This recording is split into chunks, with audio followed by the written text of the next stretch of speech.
네, 이제 브로드캐스트가 시작됩니다. 모든 참석자가 듣기 전용 모드에 있습니다. 안녕하세요. 텔레다인 르크로이에서 마케팅 업무를 담당하고 있는 성은숙입니다. 텔레다인 르크로이는 오실로스코프, 시리얼 데이터 분석기, 프로토콜 분석기의 리더로서 복잡한 전자신호에 대한 빠른 측정과 분석, 검증이 가능한 테스트 솔루션을 제공하고 있습니다. 이번 웨비나에서는 스위칭 모드 파워 서플라이 측정에 대해 알아보겠습니다. 약 40분간 진행될 예정이며 질문이 있으실 경우에 질문창에 입력해 주시면 Q&A 시간에 답변 드리도록 하겠습니다. 마지막으로 웨비나 종료 후에 진행되는 설문에 참여해 주시는 분들께는 커피 기프티콘을 발송드릴 예정입니다. 많은 참여 부탁드리겠습니다. 그럼 기술지원팀 오창훈 이사님을 모시겠습니다. 네, 안녕하세요. 텔레다인 르크로이에서 기술 지원 업무를 맡고 있는 오창훈입니다. 자, 오늘은 스위칭 모드 파워 서플라이의 측정에 대해서 잠깐 말씀드리도록 하겠습니다. 그래서 일단 파워하고 SMPS도 일단 파워 매저먼트니까요. 쪽에서는 가장 어떻게 보면 중요한 것 중에 하나가 프로브의 선택입니다. 그래서 이 측정하는 내용을 알아보기 전에 디퍼런셜 프루브에서 어떤 사양들이 있는지, 그리고 왜 그런 걸 고려해야 되는지, 그리고 최근 와이드밴드 갭에서 필요한 프로브는 어떤 종류들이 있는지 소개를 간략하게 먼저 드리고요. 그리고 스위칭 부분에서 스위칭 손실, 그리고 컨트롤 루프에서 펄스 위스 모듈레이션이 어떻게 변화되는지를 확인하는 방법들, 그리고 입력과 출력 부분에서의 효율 측정이라든가 리플 측정 이런 건 어떤 프로브 연결에 의해서 어떤 식으로 매저먼트를 수행할 수 있는지 말씀을 드리도록 하겠습니다. 여기는 SMPS 중에서 많이 사용되고 있는 플라이백 타입의 아주 기본적인 그 회로인데요.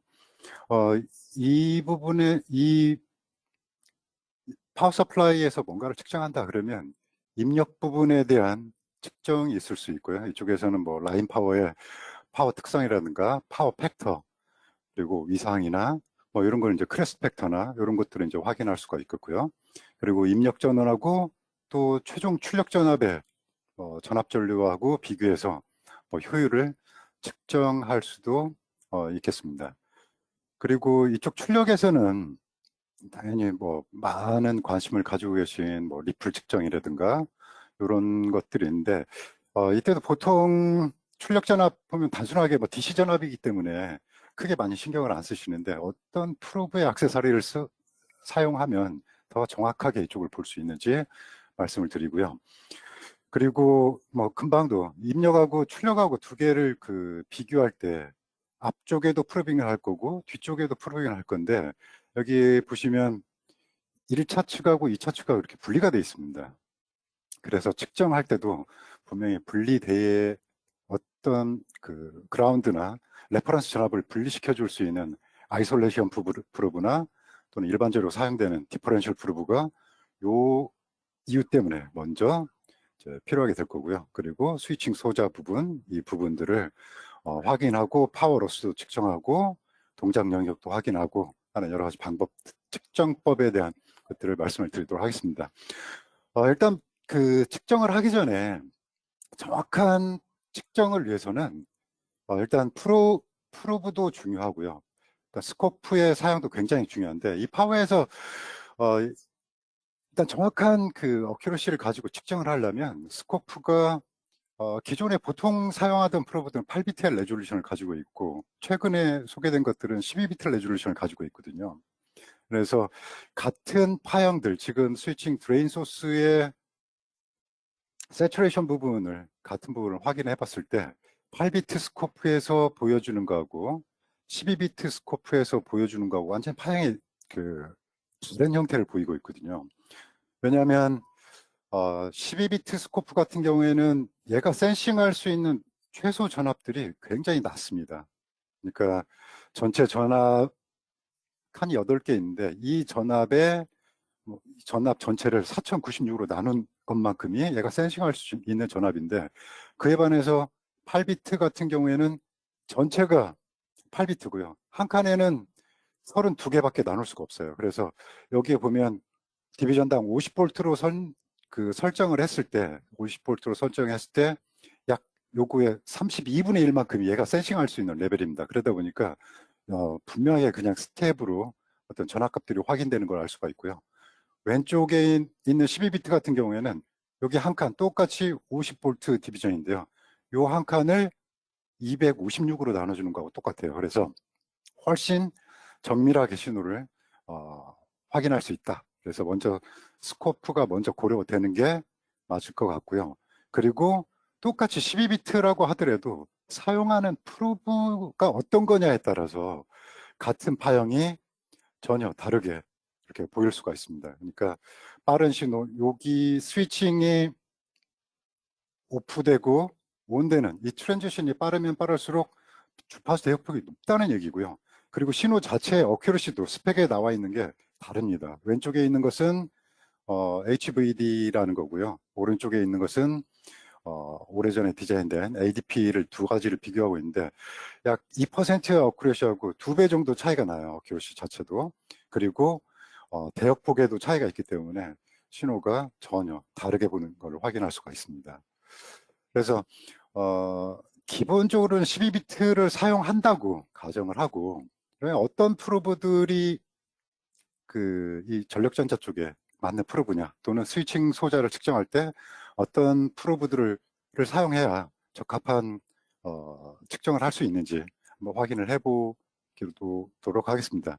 일단 프로브에는 여러 가지 사양들이 있는데요. 뭐 주파수 대역폭 기본적으로 따져야 될 거고요. 그리고 로딩에 대한 얘기들, 아이솔레이션, 굉장히 많은 이야기 나오는데 일단 간단하게 패시브 프로브에서부터 디퍼런셜 프로브까지 제가 기본적인 사양들을 알아보고 다이나믹 레인지하고 커먼 모드 리젝션 레이쇼에 대해서 좀 더 상세하게 좀 다뤄보도록 하겠습니다.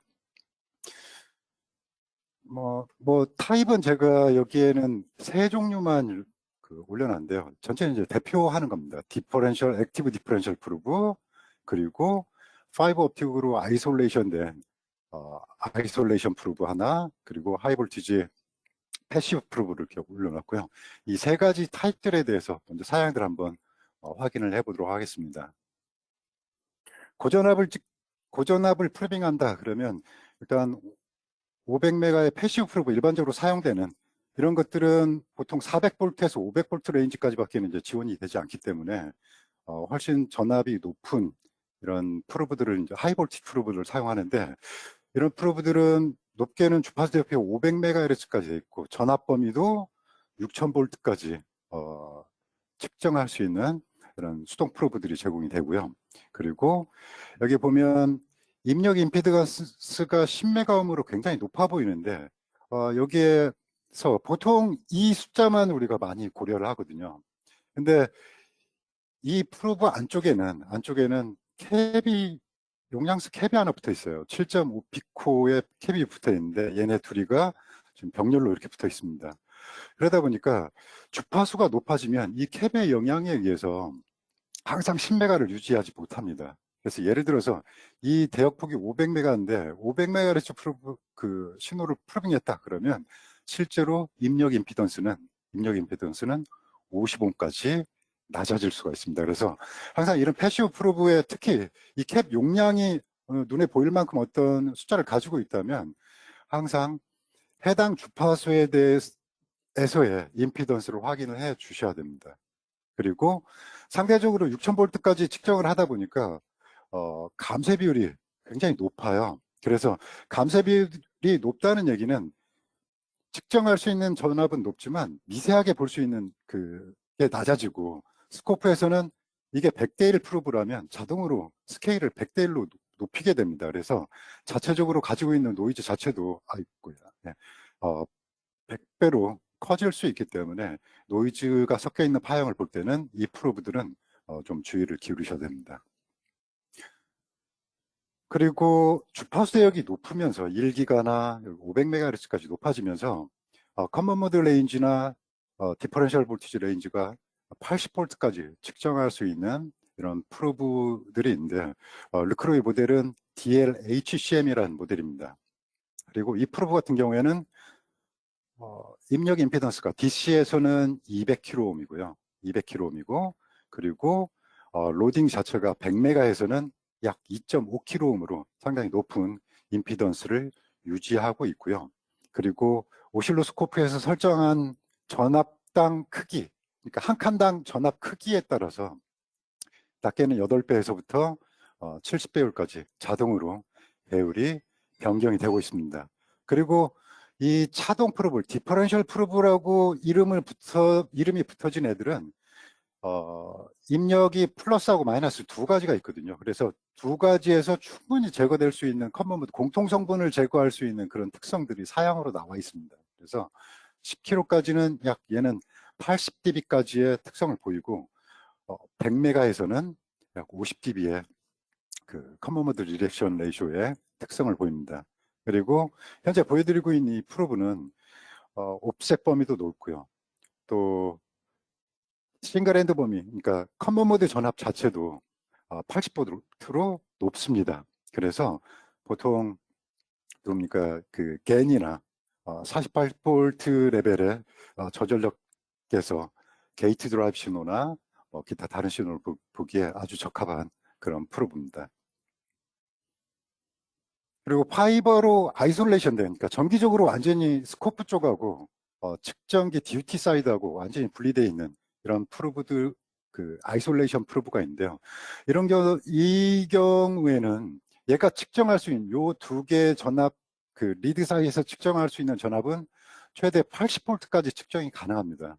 최대 80V까지 가능한데, 근데 그라운드 대비 이 레퍼런스 라인하고 그라운드 대비 신호선하고의 범위, 그러니까 커먼 모드 전압은 약 35,000V까지 굉장히 높습니다. 그래서 DC에 대해서 이게 높고 또 아이솔레이션이 됐기 때문에 이 프로브도 실리콘 카바이드나 겐 측정에 아주 적합하고요. 또는 DC 버스가 굉장히 높은 전압을 가지고 있을 때 그 안에 있는 미세한 신호들을 관측하기에 아주 적합한 그런 프로브입니다. 가장 또 일반적으로 사용되고 그 선택되는 프로브 중에 하나가 하이 볼티지 디퍼런셜 프로브입니다. 이 같은 경우에는 모델별로 뭐 낮게는 뭐 10메가, 25메가에서부터 최대 뭐 400MHz까지 주파수는 별도로 공급을 하고 있고요. 또 디퍼런셜로 측정할 수 있는 범위가 2km 또는 커먼 모드 전압도 2km 또는 최대 6km까지 커먼 모드가 커먼 모드 그 전압을 확인을 해 볼 수가 있습니다. 그리고 임피던스도 10메가옴으로 매우 높고요. 그래서 이 경우에는 약 100MHz 신호의 특성을 가진 신호를 프로빙했다. 그러면 이때 당시에 회로에 줄 수 있는 로딩은 약 1kΩ의 인풋 임피던스를 가지고 있고요. 최대 어테뉴에이션이 2000배까지입니다. 배율이요. 그래서 보통은 가장 범용적으로 사용되는 그런 프로브인데, 이 애플리케이션에 따라서 내가 높은 전압에서 작은 신호를 볼 거냐 또는 대전압 신호를 확인할 거냐에 따라서 여기 위에 쪽에 있는 아이솔레이션 프로브나 또는 커먼 모드 렌즈에 따른 디퍼런셜 전압, 이런 세 가지 중에서 하나를 결정해서 프로빙을 하시는 게 아주 적합하게 신호를 프로빙할 수 있는 방법이라고 할 수가 있고요. 일단 아까 잠깐 사양들을 말씀을 드렸지만 가장 먼저 따져보는 그 사양 중에 하나가 주파수 대역폭입니다. 주파수 대역폭은 신호에, 그러니까 DC에서부터 어떤 수입을 시켰을 때, 정의로는요, 사인 웨이브를 수입을 시켰을 때 입력 신호보다 3dB, 그러니까 약 30%의 에러가 나는 그때 당시의 주파수를 대역폭이라고 부르고 있거든요.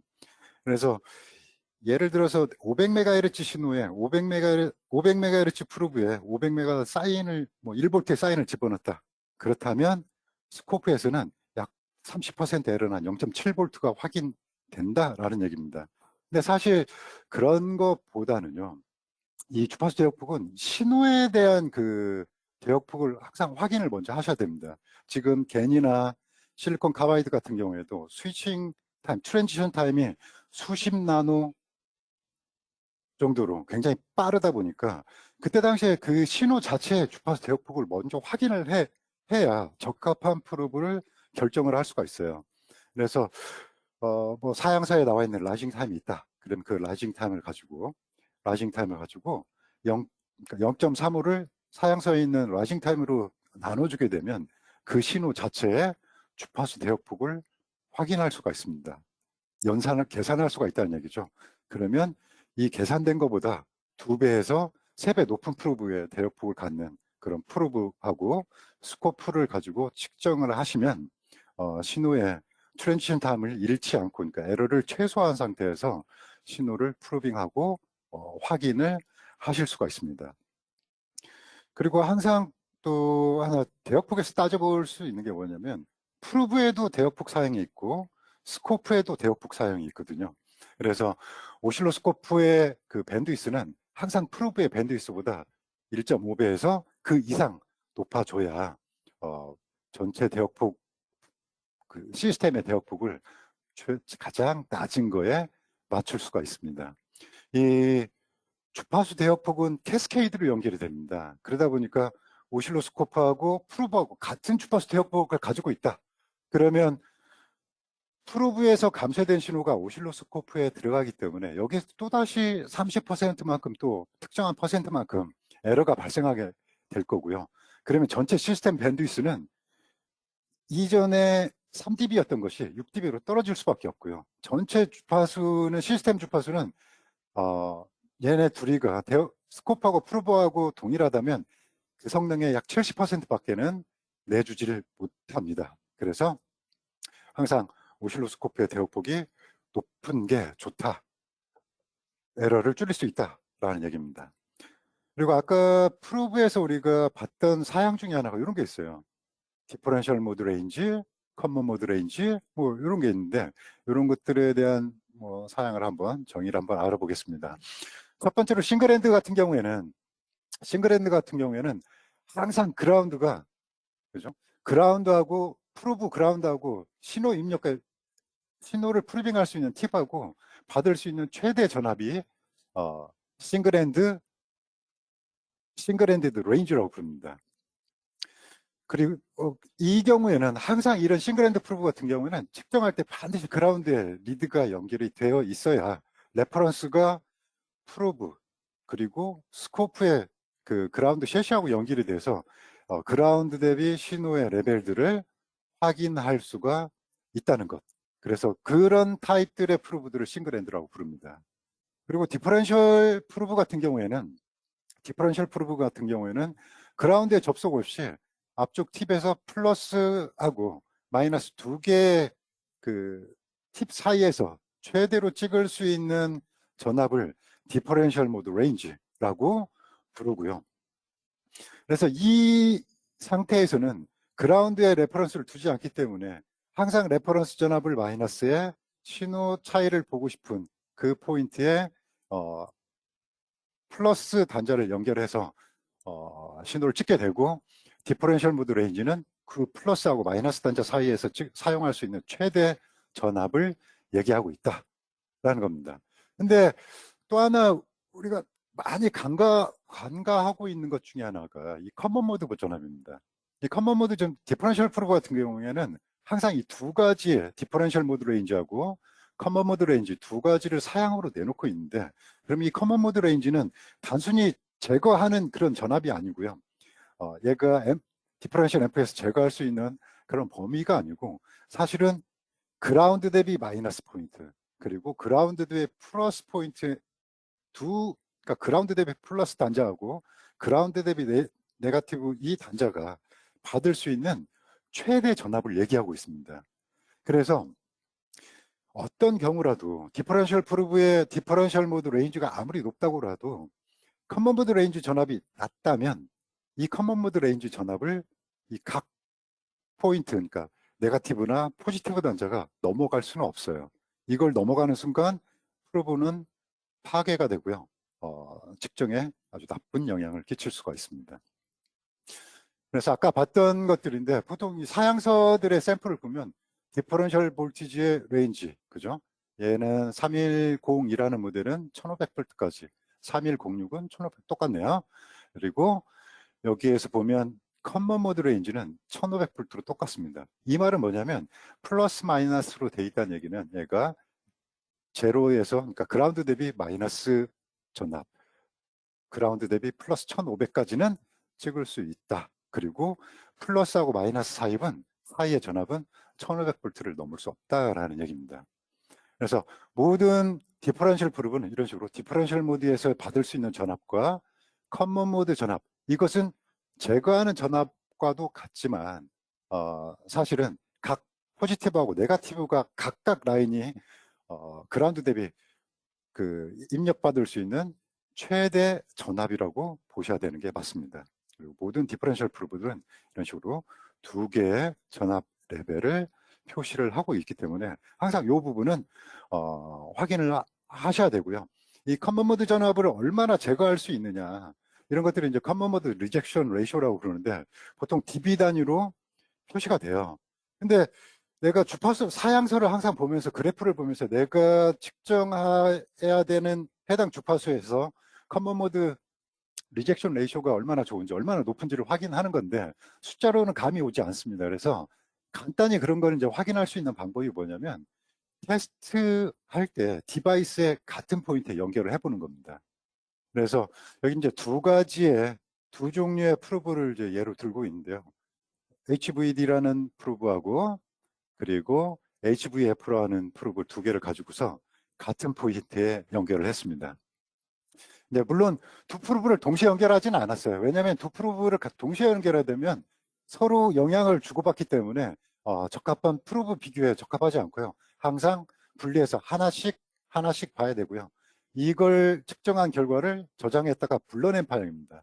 여기서 리콜을 해봤더니 실제로 봐야 되는 VG 에미터 쪽에 연결을 했을 때 이 트랜지션 부분에서 3106 같은 경우에는 어떤 펄스가 보였는데 이게 공통전압 제거비가 이 해당하는 라이징 타임에서 충분하지 않아서 이게 프로브에 확인이 된 거거든요. 이것은 실제 측정할 때도 그대로 나타나게 됩니다.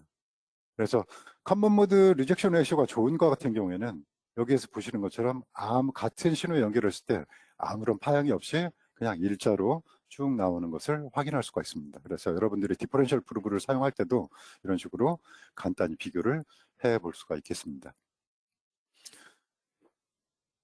그리고 앞서 말씀드렸던 이 3106이라는 프로브하고 그리고 DLHCM이라는 프로브를 가지고 걔네 어퍼게이트 신호를 봤을 때 커먼 모드 리젝션 레이쇼의 차이 때문에 신호의 외란들이 그대로 이 모델에서 보이고 있는 걸 확인할 수가 있고요. 그리고 로어 사이드에서 스위칭이 일어나는 이 트랜지션 타임에 이 펄스도요. 얘 같은 경우에는 지금 약 3V, 2.5V를 넘어가는 굉장히 큰 신호의 펄스가 확인이 됐지만 이쪽에서는 커먼 모드 리젝션 레이쇼가 좋아서 충분히 제거를 할 수 있어서 거의 DC 부분이나 또 그라운드 부분에 이것이 아주 플랫하게 보인다는 것을 확인할 수가 있습니다. 그리고 우리가 DC 전압을 이제 굉장히 높은 걸 다루다 보니까 프로브가 가지고 있는 옵셋 범위도 확인할 수가 있어야 됩니다. ADP305라는 이 모델에서는 디비전당 350V로 넣었을 때는 옵셋을 조절할 수가 없어요. 그래서 이 신호를 항상 센터에서만 확인을 할 수밖에 없는데 기타 최근에 나온 이런 프로브들은 마이너스 1500 또는 플러스 1500까지 상하로 움직일 수가 있어서 DC 버스에 대한 측정을 아주 용이하게 할 수가 있습니다. 그래서 프로브 사양을 보실 때 디퍼런셜 모드 전압이나 또는 이런 옵셋 범위도 확인을 하는 게 좋겠습니다. 여기서는 똑같이 3106이라는 모델하고요, ADP라는 모델하고 또 HVF 세 가지를 LED 드라이버의 상단 게이트 쪽을 비교를 해봤습니다. 그래서 이 베이스단의 플랫한 정도, 탑 부분의 플랫한 정도, 그리고 여기에 보이는 이런 제로 부분에서 플랫하지 못하고 또 탑 부분도 수평을 이루지 못한 이유는 이 프로브가 커먼 모드 리젝션이 좋지 않고 앞쪽 임피던스가 낮기 때문에 충분하게 신호를 받지 못해서 이런 결과를 얻을 수가 있었고요. 얘는 커먼 모드 리젝션 레이쇼가 좋지 않아서 하단 게이트의 스위칭 시에 나타나는 이런 피크들이 좀 크게 확인이 되고 있다라는 걸 확인해 볼 수가 있습니다. 그래서 기타 여기 있는 이 프로브에 대한 이런 그 내용은 한번 확인을 해보시는 게 좋을 것 같고요. 녹색이 좋은 게 많은 게 좋습니다. 그래서 HVD 같은 경우에는 굉장히 범용적으로 많은 부분에서 사용이 될 수 있고요. 그렇죠? 그리고 HVFO는 게이트 드라이브나 또는 센싱 시곤에 아주 적합하다라는 것을 확인을 해 볼 수가 있습니다. 그래서 최근에 나온 앞에 있는 이 표를 이용해서 봤을 때 최근에 나온 이런 와이드밴드 갭의 실리콘 카바이드나 또는 겐 디바이스에 적합한 프로브들은 보통 HV108이나 DLHCM 이런 그 모델들이 굉장히 유용하게 사용이 될 수 있다라는 걸 말씀드릴 수가 있습니다. 자, 앞쪽에 있는 그런 프로브들을 정확히 잘 사용을 했다면 여기에 있는 이 디바이스들의 스위칭 로스라든가 기타 여러 단계 스텝의 그런 측정들을 수행할 수가 있는데, 먼저 한번 그 스위칭 소자의 로스를 한번 확인하는 절차를 한번 보겠습니다. 여기서는 지금 모스나 실리콘 카바이드의 FET라 어떤 거든지 사실은 관계가 없죠. 드레인 소스 간의 스위칭 전압을 보고 싶다. 그러면 디퍼런셜 프로브의 포지티브는 드레인 쪽에, 네거티브는 로어 쪽에 찍고요. 이 프로빙을 하고 그다음에 커런트 프로브를 물려주고 나서 이 디바이스 쪽에서 이제 확인할 수 있는 것들은 스위칭 로스라든가 또 세이프 오퍼레이팅 에리어, 그리고 RDS-on이나 또는 DVDT 또는 DIDT 이런 것들을 이제 확인할 수가 있습니다. 그러니까 스위칭 로스가 어떻게 보면 가장 중요한 파트 중에 하나입니다. 근데 이 스위칭 로스를 측정하려고 보면 이걸 먼저 고민을 하셔야 됩니다. 커런트 프로브하고요. 전류를 측정하는 커런트 프로브하고 전압을 측정하는 전압 프로브하고는 측정하는 방법 자체가 달라요. 그러다 보니까 프로브 자체에서 딜레이가 생길 수가 있습니다. 이제 스큐라고 하죠. 그래서 이런 스큐를 보정하지 않으면 실제 신호의 시간보다 프로브의 스큐가 포함된 결과들을 화면에서 볼 수가 있습니다. 그래서 먼저 측정하기 전에 리크루에서는 DCS-025 또는 015라는 툴을 이용해서 프로브 자체에 그 스큐를 보정을 한 다음에 측정을 해야 에러가 사라집니다. 여기서는 디스큐를 하기 전과 디스큐를 한 후에 파워를 측정하는 것을 비교를 하고 있는데요. 딜레이가 있었을 때, 그러니까 프로브 스큐를 그대로 포함시켜서 측정했을 때는 이쪽에서는 약 13 마이크로줄 정도의 로스가 있었는데, 이 프로브 보정 후에 8.7 마이크로줄 정도로 줄었다. 결국에 약 6 마이크로줄 정도가 좀 줄어들었다는 얘기거든요. 그래서 이런 오차를 줄이기 위해서는 항상 프로브 사이에 그 시간차를 먼저 보정을 하셔야 됩니다. 그리고 시간을 보정을 했다라고 하면 이런 측정들은 아주 간단하게 측정이 되고요.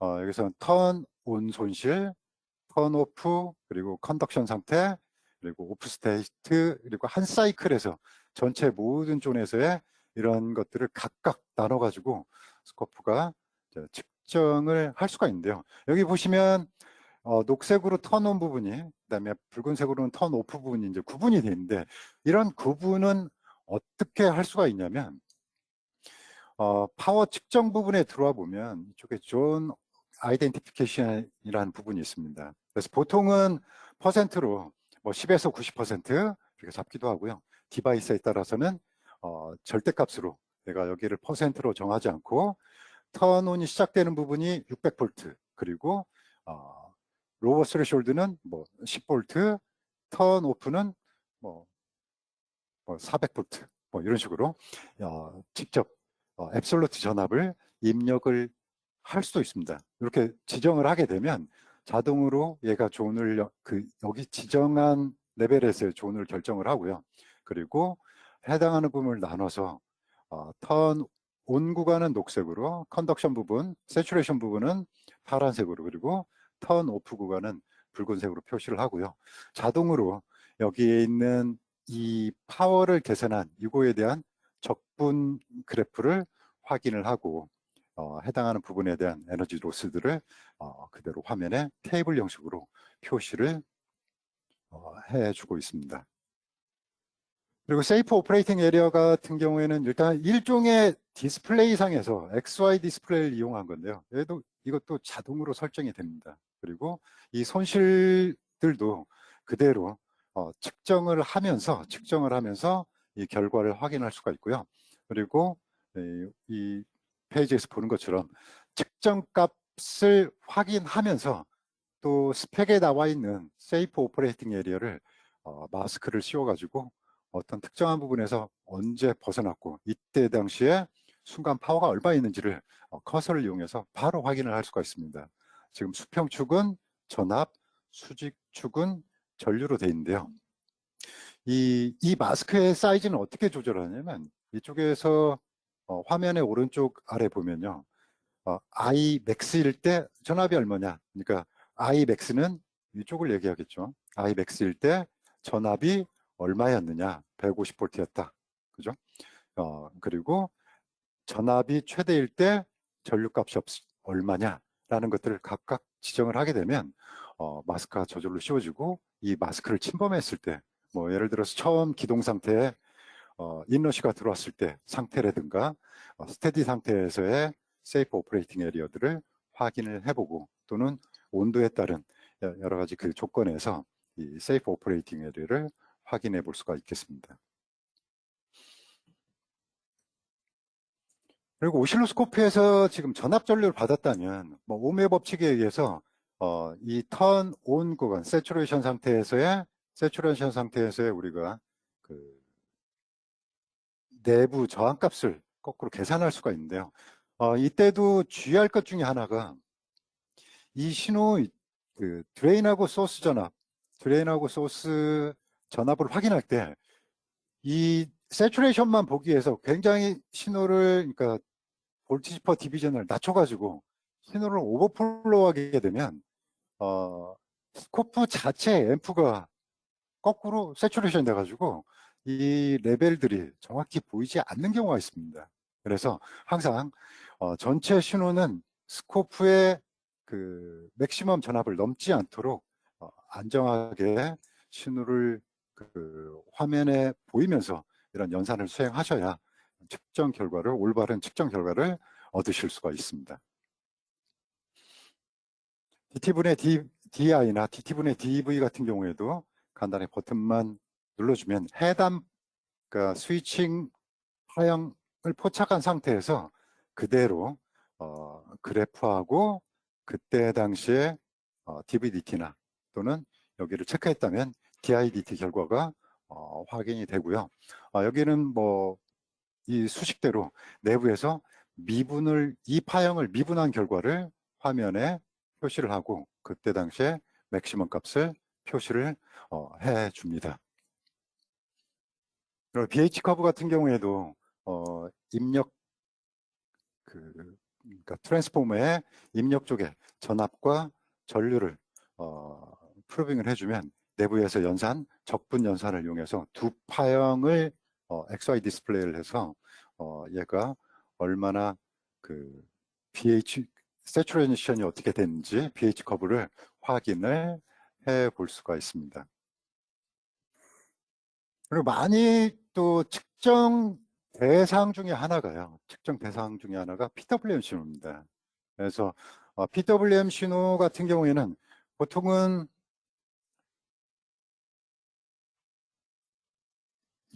여기 프로브가 잘못 걸려 있네요. 제대로 걸렸네요. PWM 같은 경우에는 게이트 쪽하고 소스 쪽에 프로빙을 눌러 주시면 되겠고요.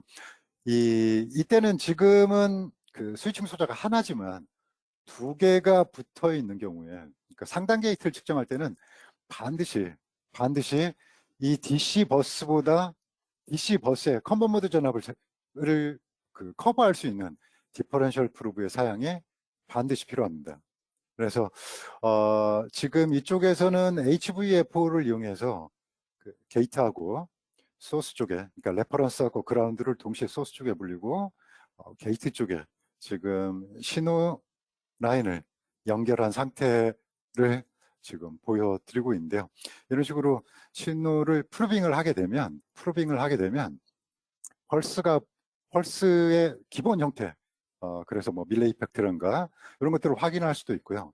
아니면 지금 같은 경우에는 로드에 커런트 프롭을 넣어놓고 풀에서 로우로 떨어지는 순간이 지금 그러니까 트리거된 상태입니다. 그래서 처음 얘가 로드가 미니멈으로 떨어지면서 이제 펄스 폭이 줄어들 건데요. 이 언제부터 펄스 폭이 줄어든지를 확인하기 위해서 매번 그 커서를 가지고 각 프로브들을 확인할 수는 없습니다. 그래서 르크로이에서는 여기 있는 프로브들을 측정을 하고요. 이 측정 값을 그대로 바로 그래프로 표시를 합니다. 그러면 펄스가 여기서부터 여기까지는 그대로 일직선으로 여기서 반드시 유지를 하고 있다가 이 순간부터 지금 떨어지기 시작했거든요. 그래서 아하, 여기에서부터 얘가 펄스 폭이 줄어들기 시작했고, 그리고 점차 줄어들었다가 다시, 그죠? 여기서 감소하기 시작했고, 이 순간에서부터 다시 원상복귀된 이 시간까지를 우리는 세틀링 타임으로 매주먼트 할 수 있고 전체적인 경향들을 확인을 할 수가 있습니다. 그래서 이번에는 거꾸로 로에서 하이로 맥시멈으로 올라갔을 때 펄스를 포착하고요. 이때 당시에 펄스 폭들이 어떻게 과도 현상을 나타내고 있는지를 확인을 하고 이때부터 또 여기까지가 이쪽 부분까지가 세틀링 타임이 되겠죠. 그래서 이러한 연산을 분석을 수행할 수가 있습니다. 그리고 제일 많이 관심 있는 것 중에 하나가 파워 팩터 컬렉터나 이런 게 연결됐을 때 처음 기동 상태의 펄스들의 움직임은 어떠냐라는 겁니다. 그래서 전원이 꺼져 있다가 전원이 들어가는 순간에 여기에는 지금 드레인 커런트고요. 그리고 게이트 드라이빙 신호들을 쭉 포착을 하고 있는데 이 신호들의 펄스 폭들을 이전에 보여드렸던 거하고 똑같이 그래프로 표시를 해주면 얘가 전체적으로 펄스 폭들이 어떻게 움직였고 컨트롤러에서 어떤 식으로 컨트롤이 되고 있는지를 확인을 하면서 매저먼트를 수행할 수가 있겠습니다. 파워 퀄러티 같은 경우에는 주로 이제 확인하는 게 입력 신호에 대한 요 부분인데 여기를 보시면 보통 파워가 들어가는 라인, 뉴트럴, 그라운드 세 가지가 있는데 1차 측에서는 라인 쪽으로 신호가 들어갔다가 뉴트럴로 흘러나옵니다. 항상 그라운드 레퍼런스가 아니라는 이야기가 됩니다. 그래서 이쪽 프라이머리를 프루빙할 때는 반드시 디퍼런셜 프루브를 또는 아이솔레이션 프루브를 사용을 하셔야 됩니다. 그리고 이쪽 부분에서는 기본적으로 리얼 파워나 리액티브 파워 그리고 피상전력이나 크레스 팩터 이런 것들이 이제 주로 측정 대상이고요. 특히 커런트에 대해서는 하모닉 테스트가 주로 이제 이루어지는데요. 여기 보이는 것은 PFC가 없는 파워 서플라이에서의 입력 전류하고요. 전압 신호를 두 가지를 측정을 하고 이 신호에 대해서 파워에 대한 그러니까 각각의 RMS와 어페런트 파워 얘네 두 개의 곱이 어페런트 파워일 거고요. 그리고 리얼 파워는 여기 순간 전압하고 전류를 곱한 이 파형의 평균 값이 리얼 파워로 계산이 됩니다. 그래서 얘네 둘의 비율이 파워 팩터가 될 거고요. 그래서 각각의 우리 원하는 내가 측정을 하고자 하는 이런 것들을 체크를 하면 자동으로 테이블에서 이런 값들을 얻어 보실 수가 있습니다. 그리고 커런트에 대해서도 그 하모닉 테스트를 하게 되면 내가 지정한 스펙, 여기에서는 EN6만 1000-3-2번의 스펙을 가지고 각 클래스별로 마스크를 씌우고서 고조파별로 어느 정도의 측정값, 고조파별로 측정값이 얼마였는지를 확인하고 이 고조파들이 스펙에서 정의하고 있는 이 값을 넘었는지 아닌지라는 것들을 확인을 해 볼 수가 있습니다. 그리고 효율 같은 경우에는 입출력을 동시에 봐야 되는데요. 입출력을 동시에 봐야 되는데 이게 1차 측과 2차 측이 분리되어 있다면 반드시 디퍼런셜 프루브를 사용을 해 주셔야 이 DUT나 스코프에 영향을 안 주고 신호를 프루빙을 할 수가 있습니다. 그리고 출력단에서는 따로 그 다이어그램을 표시를 하긴 했지만 이 상태에서도 물론 리플 전압은 측정이 가능합니다. 하지만 리플은 DC에 실려있는 리플을 보기 때문에 디퍼런셜 프루브의 보통 배율들이 상당히 큽니다. 100배, 50배, 100배 그 이상이기 때문에 작은 신호를 보기에는 이런 배율이 높은 프루브들은 적합하지가 않다라는 걸 이제 미리 말씀을 드리고요. 이 파형 같은 경우에는 PFC가 지금 적용이 된 그 파형 커런트 모양이 적용이 된 파형의 입력과 출력을 두 개를 동시에 비교를 하고 입력의 파워, 출력의 파워를 보면서 이피션시도 동시에 확인을 하고 있습니다. 약 84% 효율을 내고 있다. 그리고 입력 전력이 얼마였고 출력 전력이 얼마였다라는 것들을 바로 확인을 할 수가 있고요. 이 리플 측정 같은 경우에는 여러분들이 제일 많이 사용하시는 것 중에 하나가 여기에 있는 그 10대1 패시브 프루브입니다. 그죠? 보통 이런 측정을 할 때 여러 가지 방법들이 이제 제공이 되고 있는데 패시브 프루브에서는 기본적으로 약 10cm 정도의 그라운드 리드를 가지고 있어요. 그러면 여기 이거에 의한 L 성분이 추가로 이 회로에 추가되기 때문에 아주 깨끗한 파형들을 얻을 수가 없습니다. 그래서 실제 리플 측정을 하실 때는 이 안에 보이는 이 루프를 그라운드하고 신호란의 사이는 이 면적을 최소화해 줄 필요가 있어요. 그래서 보통 패시브 프루브에 있는 스프렁 후크를 사용을 해서 루프를 최소화하면 최대 주파수 대역도 얻을 수가 있고요. 그리고 이거에 의한 인덕터에 대한 영향을 줄인 상태에서의 신호를 관측할 수가 있습니다. 그래서 같은 신호를 프루빙 하더라도 그라운드 리드를 가지고 있느냐 그렇지 않느냐에 따라서 신호 자체가 달라집니다. 그래서 정밀하게 신호를 프루빙 해야겠다 그러면 여기 있는 스프렁 훅을 사용을 하시고요. 이걸 분실했다면 여기에 똑같은 방식으로 어떤 유도선 구리선으로 연결을 감아주고요. 그리고 그라운드 포인트에 연결을 해주시면 같은 효과를 얻으실 수가 있습니다. 그래서 리플 같은 경우에는 보통은 이런 식이죠. 지금 여기에서는 DC를 그대로 포함시킨 상태에서 그대로 신호를 본 상태에서 예, 이건 커런트네요. 커런트를 보고요. 여기 같은 경우에는 지금 리플이 포함이 되어 있는데 이 리플 같은 경우에는 보시면 DC를 제거했어요. 어떤 식으로 제거를 했냐면 오실로스코프에 있는 커플링을 DC로 놓지 않고 AC 커플링을 사용하게 되면 DC 성분이 제거가 되고 AC 성분만 이렇게 크게 확인을 해볼 수가 있습니다. 그리고 이 부분은 지금 확대를 해가지고 우리가 커서를 이용해서 같은 파형의 여기 스위칭이 약 200kHz 정도의 스위칭되는 디바이스였다는 걸 알 수가 있고요. 이 신호를 받으면서 그 주파수 분석을 통해서 어떤 고주파, 어떤 주파수 성분들이 이 DC 출력 안에 포함되어 있고 그 크기들은 얼마인지를 테이블로 확인을 해 볼 수가 있습니다. 그리고 이 리플을 측정할 때요. 단순히 출력 전압에 리플을 보는 경우가 있고 아니면 여기서처럼 로드가 변경될 때 얘를 트리거 소스로 사용을 하고 DC를 관측을 해주면 로드가 변하지 않았을 때 상태하고요.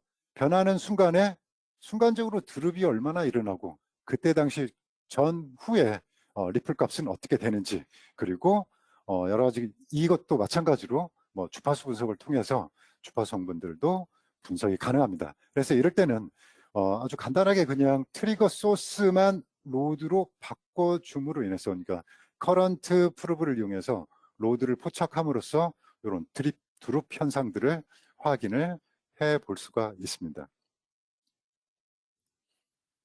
자, 저 오늘 그 파워 서플라이 측정에 대한 그 얘기를 간단히 말씀을 드렸고요. 파워 서플라이 측정을 하기 전에 우리가 프로브를, 적합한 프로브를 선택을 해야 되고, 특히 그 해프 브리지 이상의 그런 토폴로지에서 어퍼의 스위칭 그 소자의 분석을 할 때는 반드시 DC 버스의 컨버 모드를 커버할 수 있는 프로브, 그리고 아이솔레이션 능력이 얼마나 되는지, 그리고 주파수 대역은 얼마나 되는지를 반드시 확인하셔야 정확한 프로빙을 한 상태에서 신호의 로스를 확인해 볼 수가 있습니다.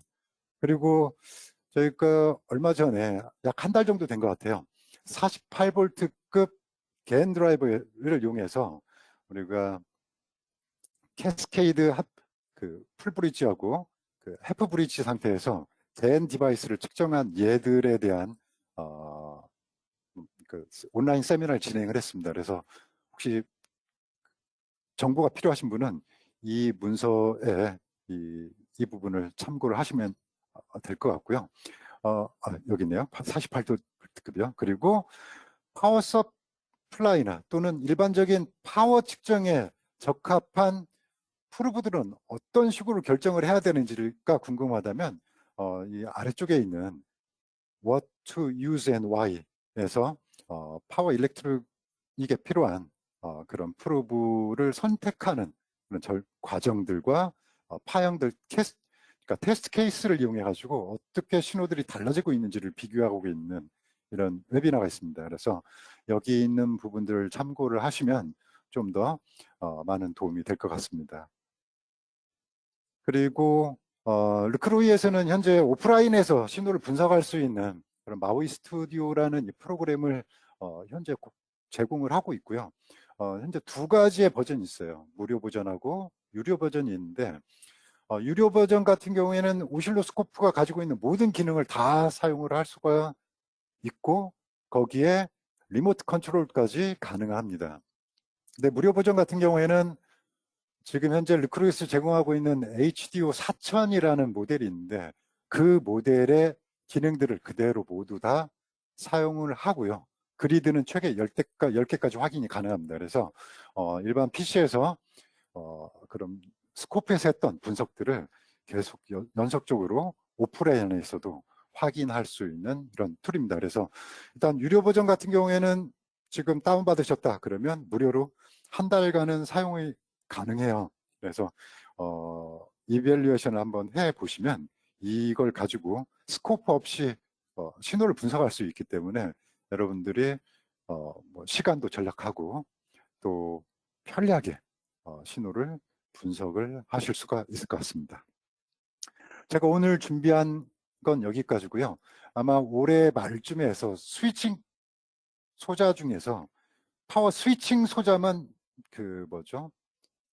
스위칭 소자만 데디케이트하게 어떻게 분석할 수 있느냐에 대한 그 세미나를 할 예정에 있습니다. 그래서 지금은 전체적으로 파워 서플라이의 입력에서부터 출력까지를 소개해 드렸다면, 이후에는 스위칭 소자 부분에 한정해서 좀 더 디테일하게 측정하고 또 측정하기 전에 고려해야 될 게 무엇인지 말씀을 드릴 수 있는 기회를 갖도록 하겠습니다.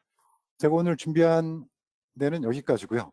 혹시 질문 있으시면 질문창에 올려주시면 답변을 드리도록 하겠습니다.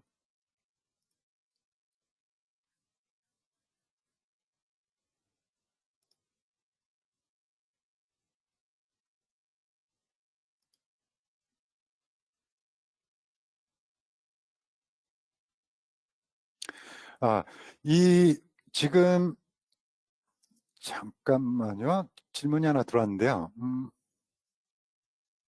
예, 파워 서플라이 지금 오늘 보여드린 이게 오실로스코프의 특별한 성능을 가진 오실로스코프에서 가능한지를 질문하셨는데, 이것은 사실 메뉴하고 이런 뭐랄까요, 편리한 기능들은 옵션으로 제공이 되는데, HDO 4000 이상, 그리고 거의 모든 스코프에서 다 이 기능은 다 수행을 하실 수가 있습니다.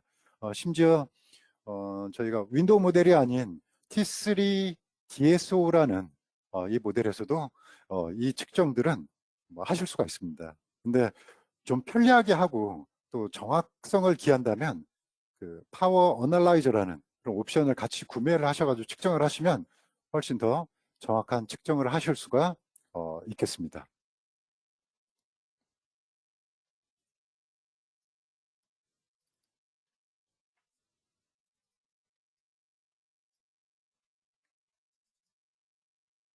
예, 더 이상 질문이 없으신 것 같네요. 그러면 혹시 질문이 추가적으로 있으시면 예, 쪽에 제가 마케팅 쪽으로 질문을 주시거나 이쪽으로 죄송합니다. 제가 이메일 어드레스를 먼저 넣어놨어야 되는데 이쪽으로 창훈.5 텔라다인닷컴으로 이메일을 주시면 답변을 드리도록 하겠습니다. 예, 그리고 또 하나 닫기 전에 디스큐 기능은 로스 분석에만 필요한지에 대한 그 질문을 주셨는데, 보통의 프루브, 그러니까 커런트 프루브와 디퍼런셜 프루브, 전압 프루브의 그 딜레이가요, 수 나노에서 수십 나노 내외입니다. 그래서 60Hz 신호를 본다. 그러면 굉장히 신호가 상대적으로 느리기 때문에 디스큐는 사실 필요하지 않습니다. 그래서 스위칭 트랜지션이 빠른 수백 나노 또는 수십 나노의 트랜지션이 있는 그런 신호를 볼 때 반드시 프로브 간의 딜레이, 스큐를 보정을 하셔야 됩니다. 네, 더 이상 질문이 없으시면 여기서 마치도록 하고요. 다음 기회에 다시 또 뵙도록 하겠습니다. 오늘 참석해 주셔서 감사합니다. 건강 유의하시고요. 수고하셨습니다.